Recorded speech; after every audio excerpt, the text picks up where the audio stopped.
Yes. Ma'am, kumusta yung naging pagbisita natin dito sa City of Mati, sa Davao Oriental, sa nangyaring lindol po kahapon? Oh, yes. Oh, nagbisita ka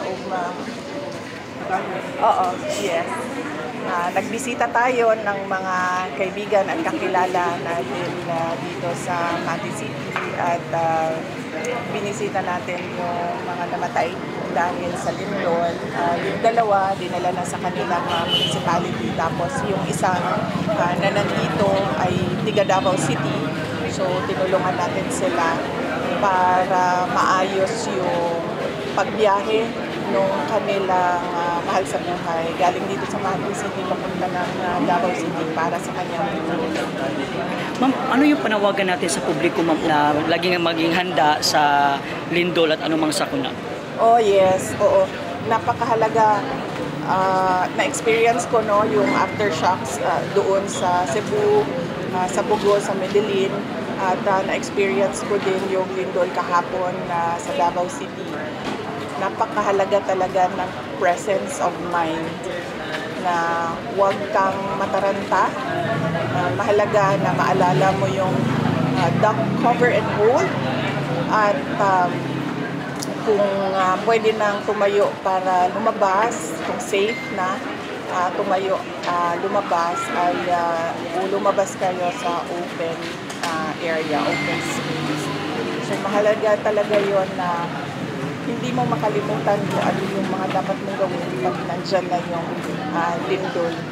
Mahalaga din yung go bag na sa experience ko kahapon ay dapat merong go bag sa labas ng pinto ng bahay para pagtakbo mo, dala mo yung go bag mo. Dahil sa aking karanasan kahapon sa dalawang lindol, wala talaga akong nadala.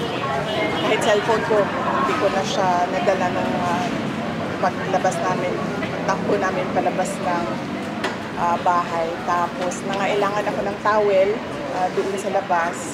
At wala akong kahit anumang gamit na magamit doon sa labas sa open space. So napakahalaga ng go bag na yun na nakalagay doon yung mga posibleng kailangan ninyo kapag kayo ay lumikas dahil sa lindol. Brent, go ahead po. Any reaction and comment sa pag-reject ng ICC sa request na interim release kaya former President Rodrigo Duterte po? Oh yes, i-hold ko na lang muna ma'am yung comment ko dito sa ICC case, no? Kasi kailangan natin maki-empathize and maki-empathize sa mga nabiktima ng lindol at mag-sympathize doon sa mga namatayan. So mamaya ko na sagutin at magbigay ng komento sa ICC at sa iba pang mga issues. Reaction din po sa pagkakatalaga kay Secretary Villa sa Ombudsman. Kasi sabi niya, sisilipin daw niya yung salin mo po.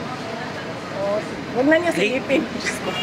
Huwag na niya silipin, no? Ilagay na niya sa harap niya at pag-aralan na niya ng maayos kung ano man yung gusto niyang gawin. Ipagpasa Diyos na lang natin siya at kanyang mga gagawin bilang ombudsman. Pagod ka ba na talaga siyang ombudsman sa kanyang pwesto ngayon? Kung ako presidente, hindi siya ang i-appoint ko ng ombudsman. Pinarelieve din si Colonel Lachica. Oh yes, oo, nagbigay na ng statement ang Office of the Vice President regarding sa relief ni Colonel Raymond Dante Lachica. May plano ngayon ng House of Representatives na ibalik doon sa 2025 budget mo na 700 million ang OVP dahil sa hindi pagdalo mo doon sa plenary po. Anong comment mo? Sige, i-postpone ko na lang muna ang comment ko sa budget. Hindi naman na mahalaga yung pera sa panahon ngayon dahil ang mas mahalaga ngayon ay yung maibsan yung lungkot, yung takot ng mga tao dahil sa mga pangyayari na lindol, pagbaha, bagyo. Bipilas na lang. Kumusta si former President Rodrigo Duterte? Kailan kayo huling nag-usap at anong napag-usapan niyo? sige, unahin na muna natin siguro yung mga biktima ng mga sakuna. Sa ngayon, bigay ko yung mga comments ko sa mga susunod na araw. Mensahe na lang po sa mga affected residents po ng lindol dito sa Davao Region. Yes, oo. Sa mga kababayan namin na apektado ng malakas na paglindol dito sa Davao Region at sa iba pang mga lugar dito sa Mindanao, kasama na rin yung mga naapektuhan ng lindol sa Baguio at sa Cebu.